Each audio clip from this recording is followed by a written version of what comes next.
Alright, here's some footage of my Ego 21-inch clearing width snowblower. It's only the single stage. As you can see, I'm loading it up with the two 5 amp hour batteries, and we'll get right into it. Here I am doing the first pass around the perimeter. You can see it's getting pretty decent snow throwing. I don't think it's the advertised 35-foot throw distance, but there's a lot of factors in there. This thing is not very loud at all. It just kind of purrs along, and then when you get towards the end of the street here, you'll hear it kind of change tones as it encounters some of that wet snow from all that salt from the salt trucks, and it just kind of doesn't throw it as far. So that's a pretty darn clean pass if you ask me, and you'll see this thing does really well, except for obviously where I drove over the snow twice because I'm an idiot. But other than that, it does a really good job of clearing. Now, if it looks like I'm walking pretty quickly here, it's because I am. Turns out the faster you walk, the further it throws the snow. So I'm just kind of testing here, but you can see it's really clear in the driveway.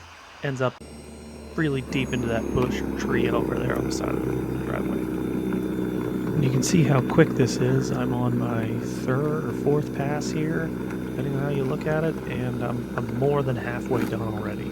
So it has literally taken a matter of minutes. It's pretty quick and easy to adjust the snow throwing chute to the opposite side. Well, when you got two hands and you're not holding the camera with your other one, you can do it while it's running too. Again, I'm in that other tire track from my car, driving back and forth on this twice.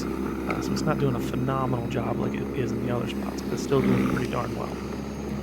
Here I'm getting into some of that wet and crunchy snow at the end of the driveway, trying to clear that mailbox area, and you'll really hear it kind of slow down the impeller and change tone and won't throw it as far, but still handles it really, really well.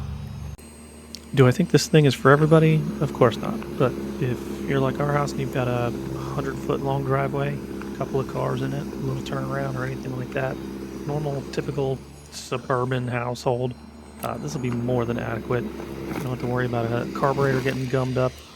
You just got to charge those batteries, make sure you take them out as soon as you're done and leave them inside. You should be good to go for years. This thing is probably 3-4 years old now, and I've only had a handful of opportunities to use it, but overall I'm really impressed. It starts the first time, every time, no worries.